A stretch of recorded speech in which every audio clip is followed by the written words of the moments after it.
And good evening, ladies and gentlemen. How we all doing tonight? For those of you that don't know me, I'm Jim Hoel for the Right Side Network, and I'm the voice of the Right Side Network, where we bring you the right news for the new right. Sheesh, I'll tell you what, it has been a hell of a couple of months. Going on in this country, folks, and just a lot of craziness going on out there. You know, I was thinking about how I was going to start this first show out, and I thought back to the day my grandmother died, and the reason for that is that was also the day I was downtown seeing the future President of the United States at the Peabody Opera House. And how did we get from there to now? I mean, my God, you know, that's the question. How did we get from there to now? So, we got a lot to talk about tonight, folks. We got a hell of a lot on our plate, and we're going to get right at it. For those of you who, I'm sure that most of you listening now know who I am, know all about me. There may be a few of you who do not. My name is Jim Hoel. I am 26 years old. I live in St. Louis, and I am what you would call a member of the New Right. Not so much a Republican. I actually left the Republican Party after Mitt Romney's defeat in 2012. After that atrocious loss, I pretty much felt that, yeah, these guys are a bunch of asses and they don't know what the hell they're doing. So I became more of an independent. Well, Donald Trump comes along and he's going to show the Republican Party what they need to do.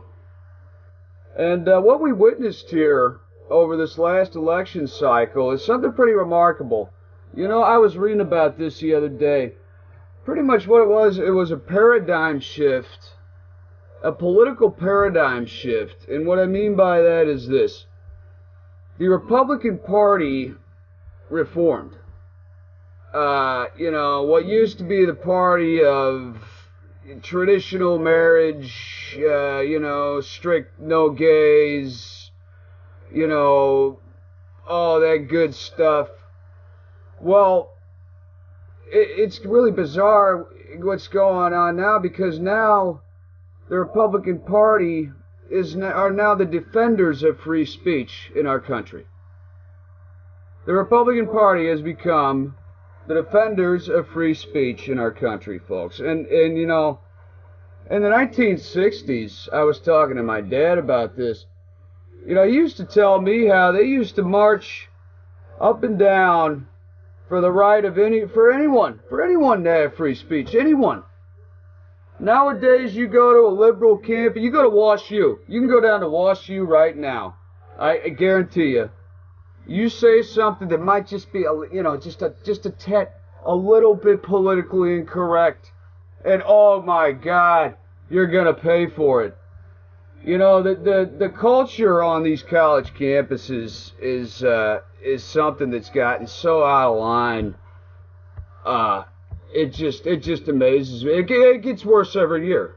It gets worse every year. I mean, you know, for God's sake, you know, from what happened in Mizzou, you know, down there at Mizzou, you had that black guy that, you know, threatening to starve himself to death because somebody drew a poop swastika on a goddamn bathroom wall. You know, what kind of sense does this make? Safe spaces. I'll tell you what, I went to grade school, I went to Little Flower. It might not sound like the toughest place to be, but I'll tell you what, we knocked each other around. If I was tormented my entire grade school career, I was the fattest son of a bitch in the place. You know, it builds character. You know, safe spaces. I'll tell you what. You know, that's something that's unheard of, really. You know, when you go to, you know, other countries, even other European countries, even, and that's how bad That's how bad it's gotten around here. So, but as far as political parties go, you know, both neoconservatism and neoliberalism are dying out. The neocons of the Bush era and the neolibs of the Clinton era are pretty much out of power. What we have left is a transformed Republican Party led by the current president, Donald Trump. Where he'll take it, it's hard to tell. You don't know where he's going to go with that. And boy, I'll tell you, if you're a Democrat out there right now, I feel sorry for you. Actually, I really don't. I don't feel sorry for you at all. I think you're a bunch of whining pansies, but I mean, that party's destroyed. Good luck coming up with someone to run in 2020. I don't know, are you going to trot out there Hillary Clinton or maybe Pocahontas? You get Pocahontas out there, she'll do real well, I'm sure. I'm sure the Democrats are going to have a wonderful time in the next 8 years. And so far they're having a good time whining and bitching and complaining and making veiled threats of the President of the United States, and that's only going to take them so far. But it has to be seen what kind of leadership that party has. And it is almost kind of strange how you go from Obama, who, even though I didn't agree with the goddamn thing Obama stood for, I mean, at least the guy could formulate a sentence. He was a good speaker. I don't even know what Democrat out there that can give a speech. I mean, you got Senator Sanders, you got Bernie, but, Bernie's going to be 78 years old. The guy can't run forever. So, I think it's a good time to be a Republican. I'll tell you that much. We'll take it for what it's worth. But how we even got to that point is an entirely different story, and that's something that is going to be quite a bit of time is going to be devoted here to, and that is the very real and very dangerous threat of globalism, not only to the United States, but to the rest of the world. Now, when I say globalism, I'm not talking, Alex Jones, black helicopters, conspiracy theory globalists. I'm talking about literal globalism, multinational, generally giant corporations that don't give a shit about the average American. They don't give a shit about anybody but themselves and their money. That's why this whole refugee thing going on, any one of those companies, Saudi companies, European companies, give them $10, $20 million, go build a refugee camp somewhere. They don't give a shit about the refugees. They don't give a shit about anybody but themselves. And globalism, as the way I've studied it, was originally a good idea. It was built out of post-World War I, going into World War II era, where basically the elites at that time and people in power wanted to try to avoid yet another world war. So they came up with this idea that looked good on paper. You like a globalist economy, globalism. You send money to one country. You send goods to another country. Free trade, unlimited trade, open borders, which I suppose back in the 1910s and 20s may have been a good idea. But nowadays the threat of globalism has really been uncovered due to what it's done to the United States economy. Globalism is an absolute failure. It will not work. It won't work fiscally. It won't work culturally. It's an abject failure. It was a nice try, but it's an abject failure.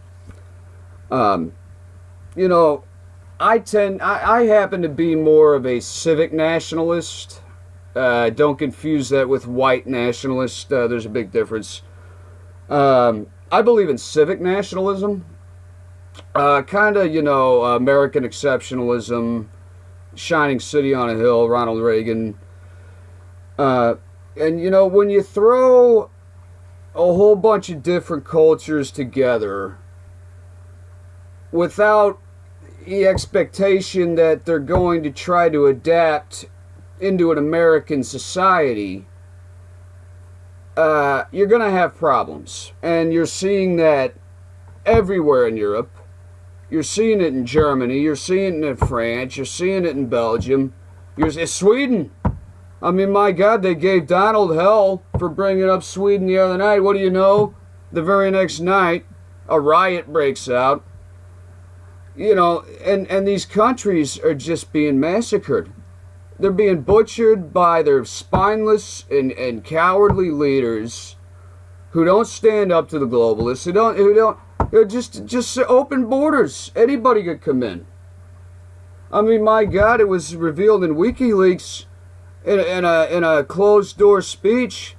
Hillary Clinton admitted that ISIS can infiltrate with the refugees. Well, what do you know? A bus goes plowing through 75 people in France. You get another bus go plowing through another 30 people in Germany. You got, these trucks that might as well be tanks, plowing through people. You got terrorist cells popping up all over Europe. And to our credit, we said no.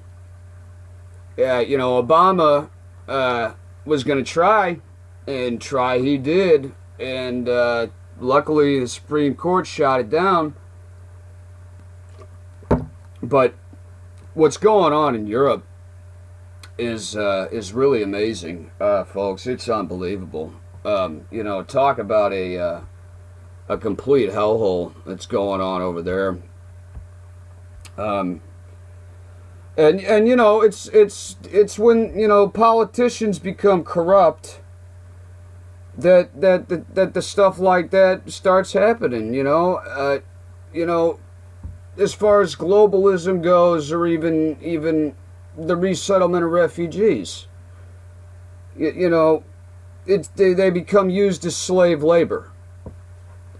So when all the liberals and social justice warriors start whining and bitching and I don't know, throwing rocks at cops and starting fires in the middle of the street, you could say that maybe what you can't have it both ways. Okay, you can't have slave labor going on in one part of the world and then have us accept a bunch of refugees that, one, probably don't really want to be here, and two, will have a hard time adapting to the American way of life. It's hard. It'd be like me picking up and moving to Afghanistan. And, the whole Muslim ban thing, which, first of all, it's not a Muslim ban. All right, I know CNN had a field day with that one. It was never a Muslim ban. It targeted specific countries. It had nothing to do with the religion of Islam. But I could see the point. And the point is that there are certain aspects, and I'm not saying all, there are certain aspects of Islam that will never, ever want anything to do with the Western world. They despise the Western world, and they want pretty much nothing other than to destroy it. Which is what which is exactly what we're trying to prevent by this travel ban. True evil does exist in the world. I mean, you got people's heads being cut off in the Middle East, and these people could be mixing in with the refugees. So, he tries to get CNN, fake news calls it a Muslim ban. It's a travel ban, and the liberal media whines and fake tears come pouring out about how unfair we treat Muslims. Well, let me tell you something that's unfair. Sharia law is unfair. Violence against women is unfair. Throwing gay people off the tops of buildings, mass execution of Jews, beheading women in the street who were raped, but because they couldn't find 3 witnesses to corroborate it, the woman who gets raped, she gets killed in Saudi Arabia. And which, by the way, most of the money, that money all went to Hillary. So, some warrior she is for social justice. By the way, I mean, my God, Hillary Clinton, the defender of women and the defender of gays, and she takes money from Saudi Arabia that murders them both. So, what a corrupt, what a nasty woman. I'll tell you what, Donald was right about her. She's a nasty woman, folks. And to speak I might have gotten a little off track here. You have to forgive me. This is my first ever podcast. I'm going to get the hang of this one way or another. But I'm looking at my notes here. That's another point I wanted to hit home. The two-party dichotomy in this country is essentially collapsing, which is a good thing. Just because you have an R next to your name or a D next to your name in this day and age doesn't really mean shit. They're both out to screw. Pretty much, damn the consequences. They're out to get their money, and who really gives a shit about anyone else? Of course, there's going to be a couple social differences, but for the most part, when you have one guy with an R next to his name and one guy with an L next to his name, and they're both getting Goldman Sachs money. I'm kind of starting to think that, yeah, this is a rigged system, folks. It really is rigged. The two-party dichotomy in this country is dead. And, I was red-pilled, if you know what red pill, that's an analogy of the Matrix, is to where you wake up and you realize that, your whole life, these people have just been scamming you. I mean, it's just been one big scam. I mean, think about the presidencies we've had. Really the last best president this country really ever had, and I'm not just being biased either, was Ronald Reagan. I mean, you had George H.W., his presidency resulted in one term due to a recession. You had Bill Clinton. He sure as hell had a fun time in the office. And he did not have sexual relations with that woman, but he was just fortunate enough to have been in office during the dot-com boom. Basically during the time the internet was invented. Was a good time to be president for Bill. But other than that, he was pretty much a failure. He signed a horrible crime bill that ripped thousands of black fathers away from their kids, threw them in jail. And you wonder why, things are so messed up in the black community. You take away thousands of black fathers, throw them in jail, and expect the government to take care of African American families. You know, it's ridiculous. It's the welfare state. That's the indoctrination of the African American community, which is why I'm glad that more and more African Americans are waking up to that fact, and that they voted Democrat for the last 60 or 70 years and nothing's changed for them. You know, because that's just taking advantage. That's just taking advantage of them. I mean, it's what it is.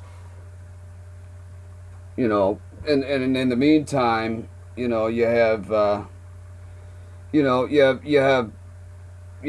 silence on one side, you have corruption on another.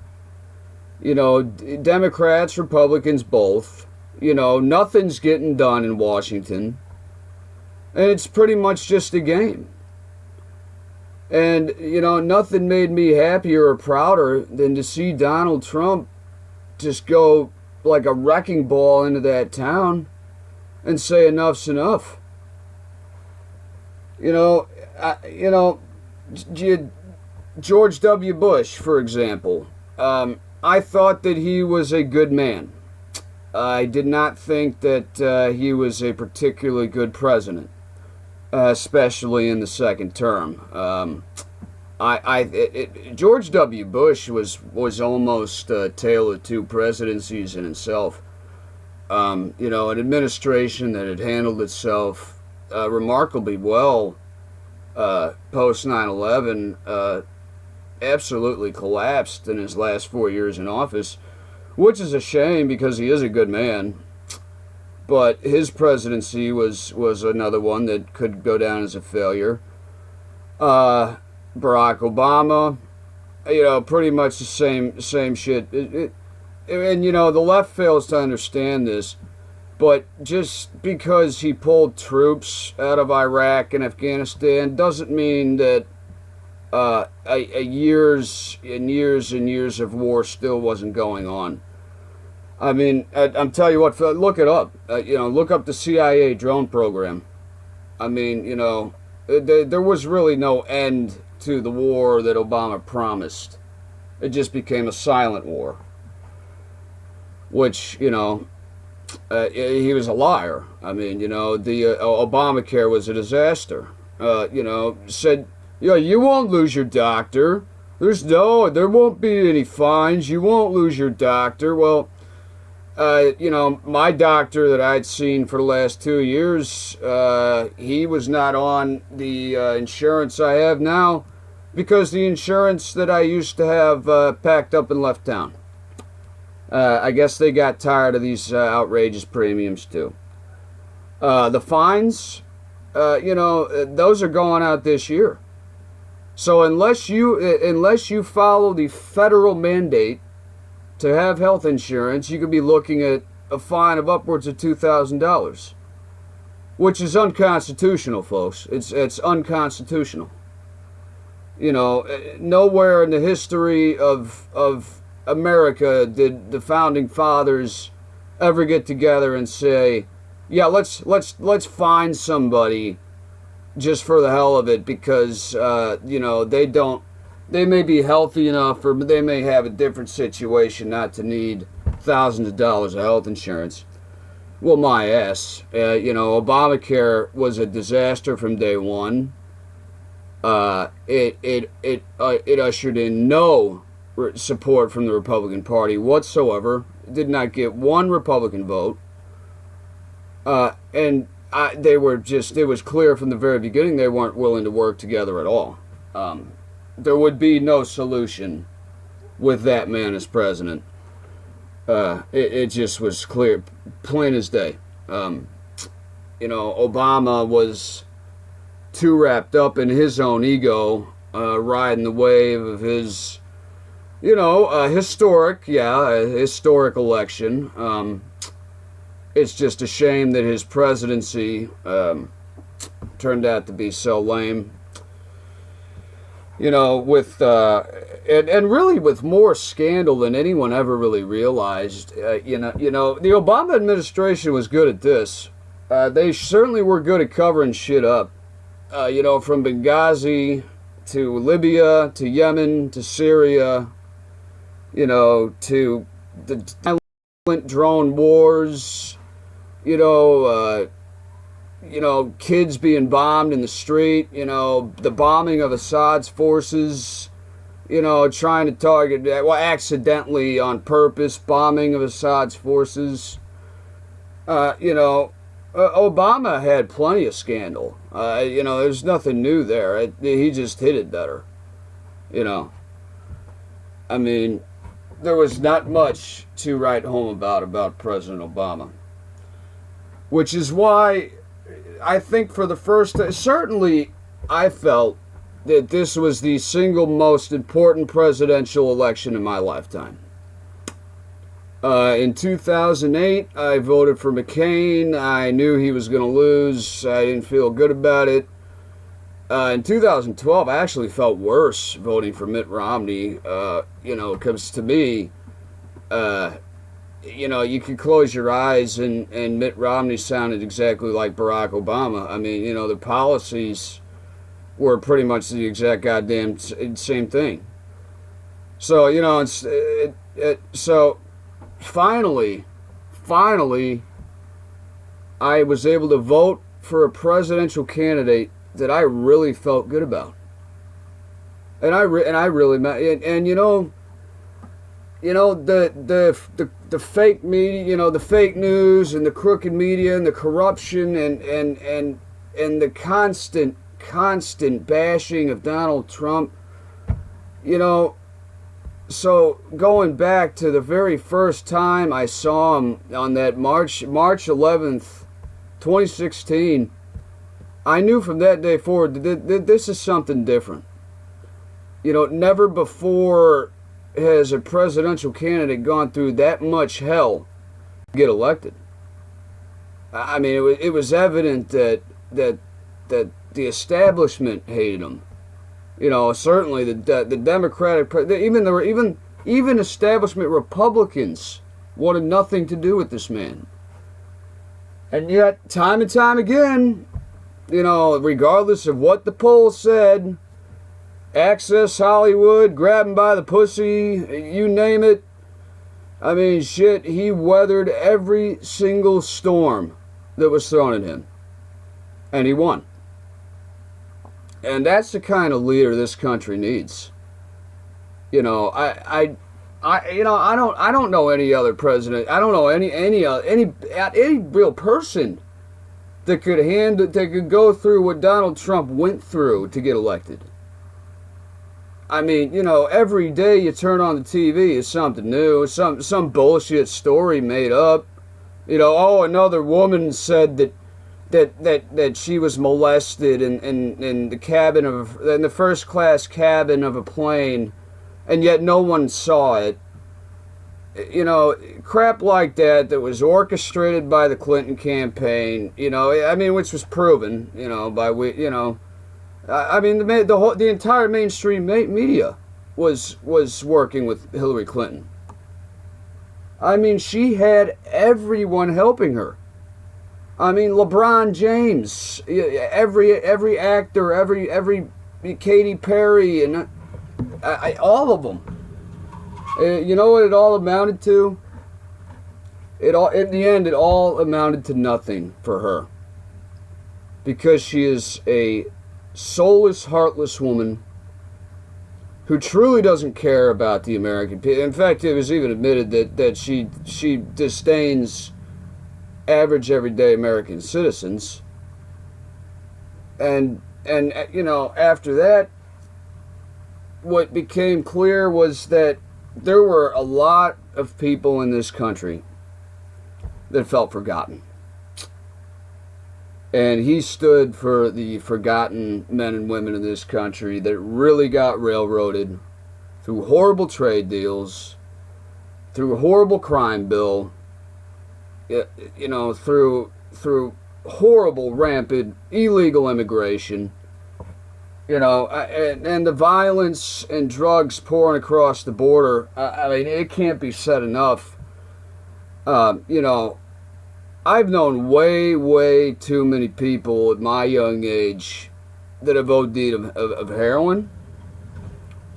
Um, you know, to a point where it's just like it's unbelievable. I mean, you can't believe it. You know, the drugs that pour across the board. My own uncle, my own mom's brother, was stabbed to death in Phoenix, Arizona, by an illegal immigrant who was deported 5 times from this country. So, you know, to me, that's indefensible. There is no excuse for that. You know, it is beyond me how poorly things were run for so long in the Oval Office that it really became that bad. And you know, it's about time. It's about time somebody fixed it. Moving on. You know, I don't even know if anyone's watching this at all. Is this thing working? By the way, is anybody even watching this?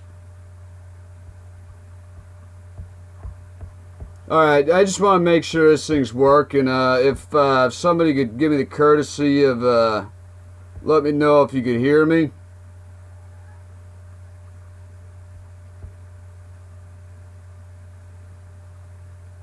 Yeah, I don't even know if I'm still on the air.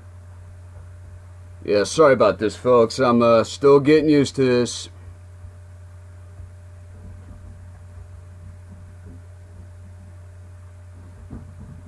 Hey, if you're listening to my podcast, hit me up here. I just want to make sure I'm still on the air.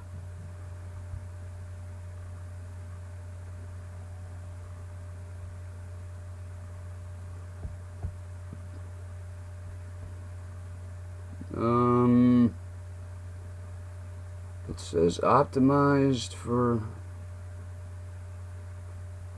Shit, I don't even know if this is working, but... well, regardless, whatever. Alright, well, anyway, we'll move on.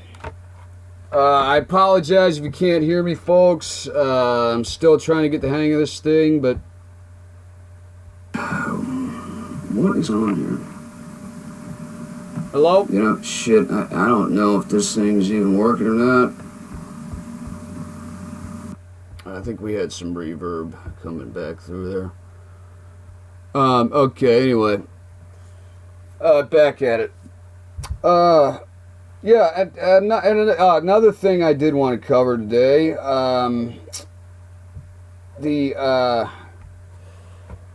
we as, I'm 26, so I would be considered a millennial. And I would imagine, if you're listening to this, you're probably a millennial too. Most of the people I know are millennials. I don't know what I don't know if that's exactly a good or bad thing, since millennials have mainly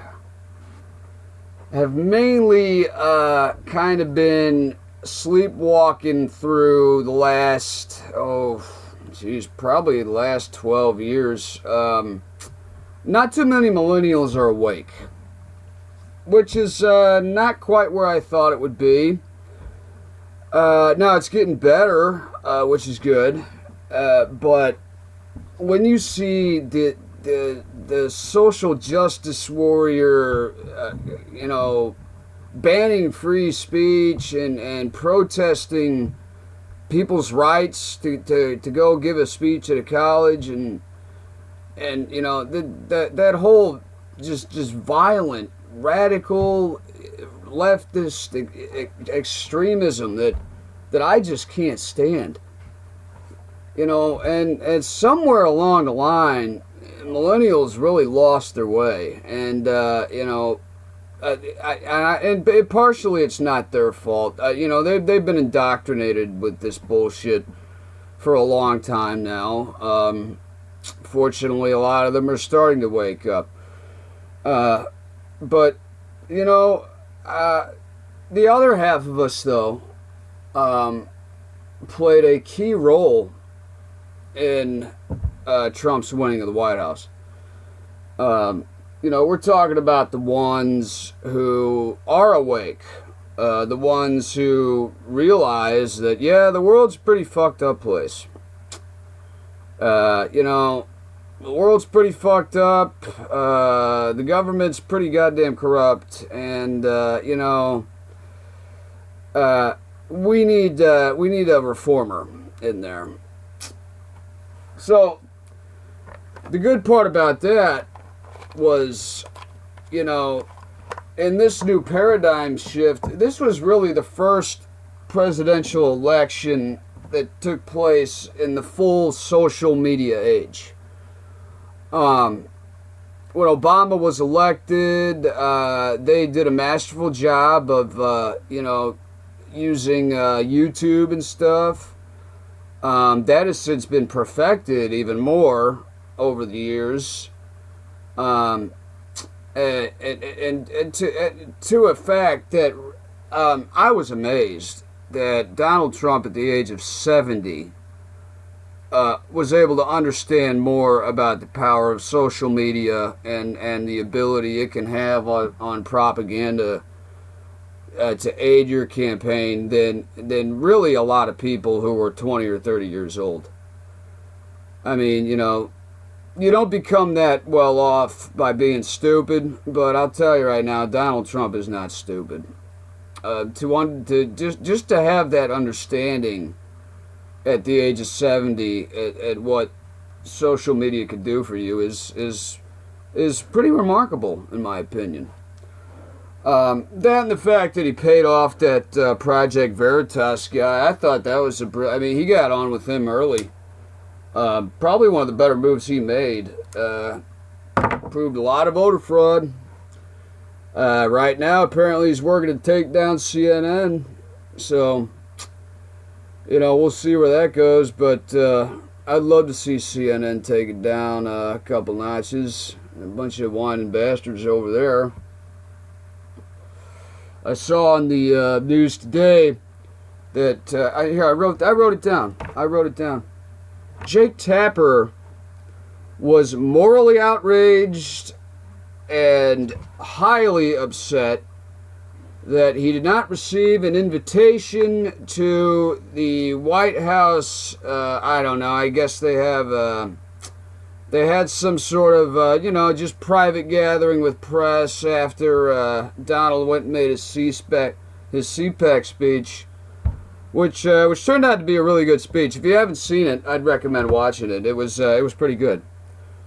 But Jake Tapper was morally outraged and highly offended that he was not invited to the private press gathering in the West Wing of the White House. Now, he was not the only one. As a matter of fact, the list was the New York Times, CNN, and the Huffington Post.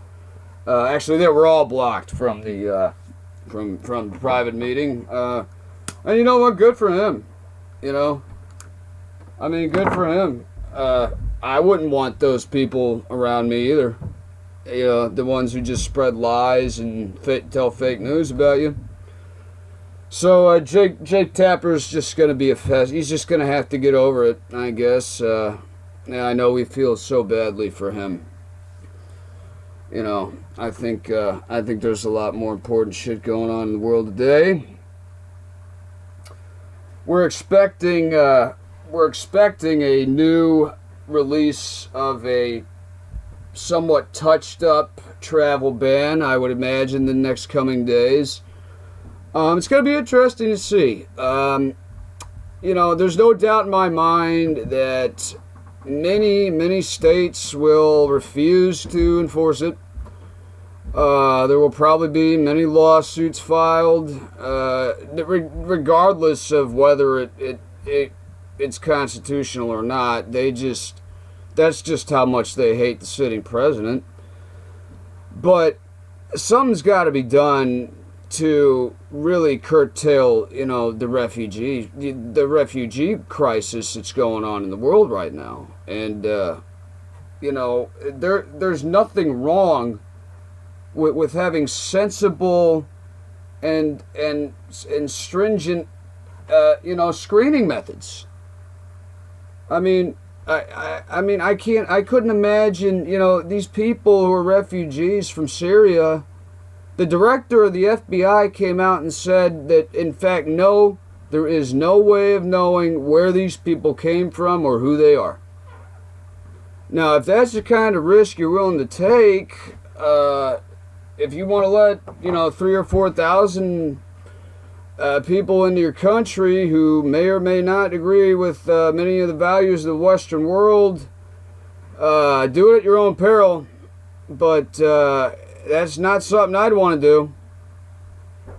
Not by a long shot. Not when you consider what it's done to Europe. So we'll find out what, in fact, is going to be done about, the travel ban.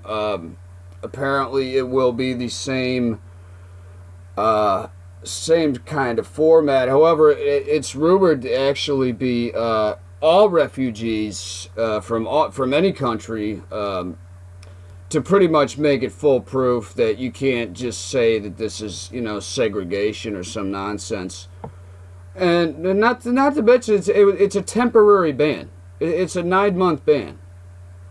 The left goes crazy and acts like we're, setting up concentration camps over here and banning Muslims for life from this country, which just isn't the case. You got a lot of crazy left-wing nut jobs, and also very dangerous in my opinion. You talk about this Antifa stuff, this anti-fascist league or whatever the hell it is. One of them was on Tucker the other night, and this woman was insane. She is talking about a coup against the duly elected president of the United States, and just throwing him out of office. And I don't understand how someone could even think that's possible. I mean, what is this? What do these people think they're going to do? Did they really think they're just going to walk up to the White House gate, go in there and just drag him out of office? Last time I checked, the guy had the United States Army on his side. Not to mention a few hundred Secret Service agents working around there. I don't think they'd get very far. You got this bozo Keith Ellison going on TV today saying that Donald Trump has done many things worthy of impeachment. Impeachment.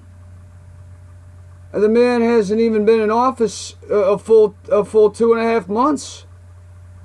What exact? I would like to know from him specifically what he has done that is worthy of impeachment. Because I'll tell you right now, nothing he has done is unconstitutional. The travel ban, you could call it what it was. It wasn't unconstitutional. It was just being argued in the courts. There is nothing that Donald Trump has done that is unconstitutional. And yet, these people are going to sit there and talk about impeaching the president, and not only impeaching, but staging a military coup against the duly elected president. This has never been seen before in our lifetimes, ladies and gentlemen. Advocating coups and threatening to impeach the president when less than 3 months into office.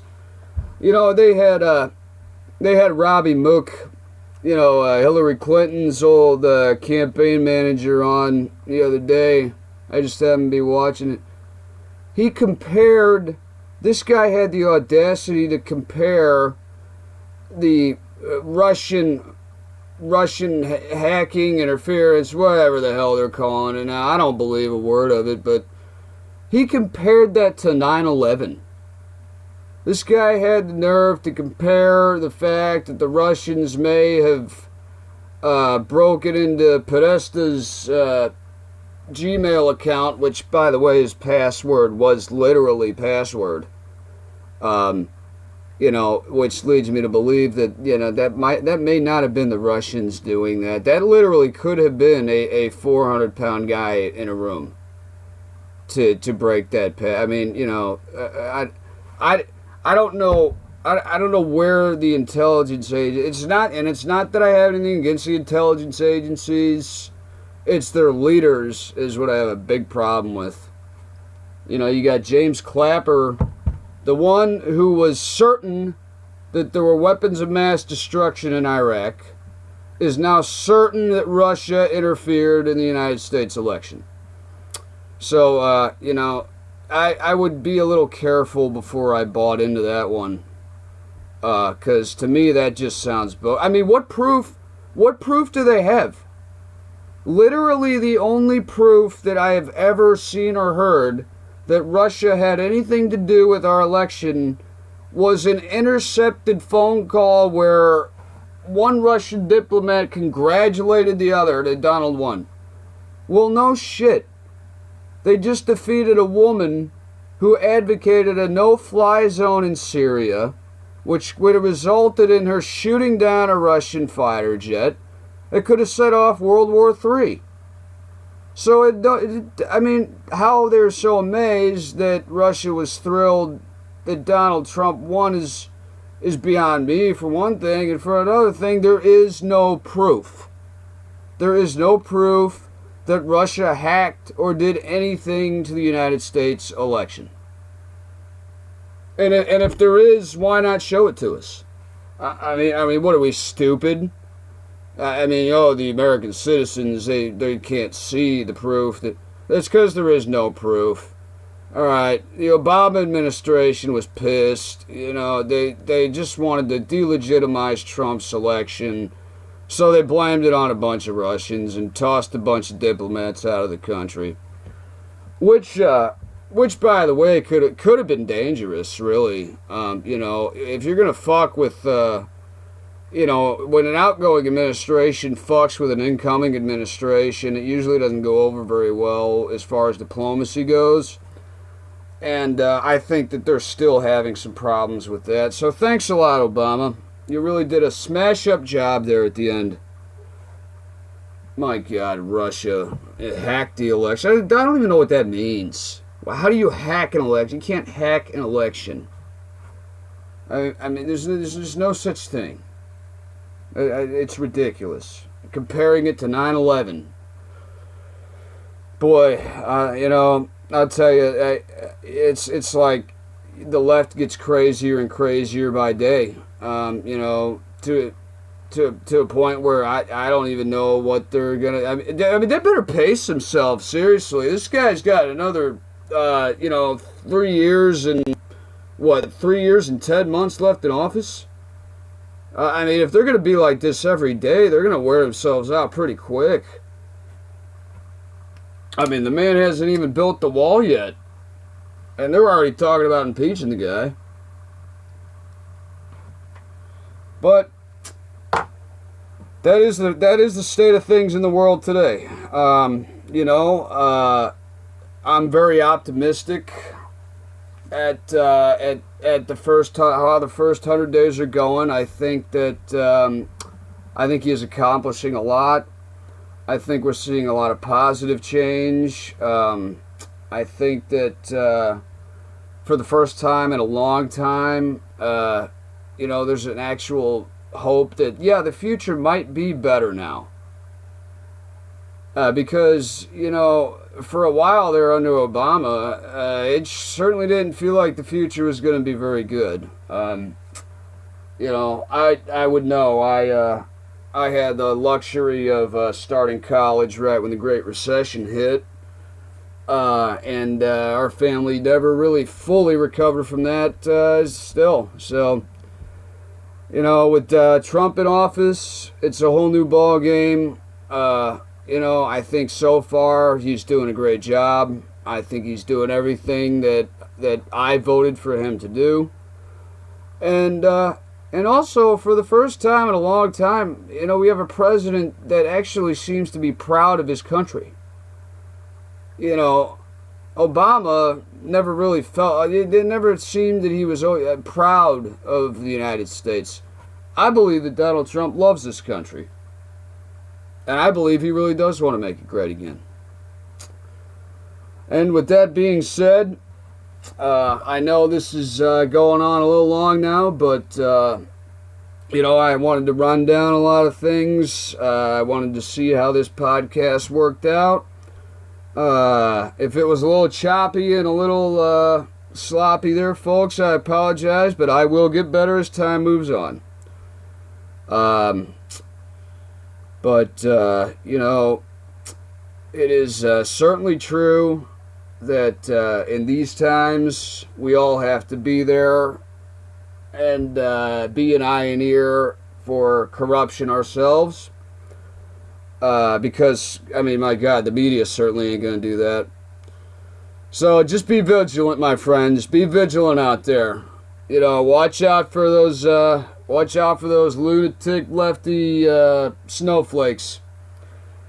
Anyway, for the Right Side Network, I'm Jim Hoel, delivering you the right news for the new right.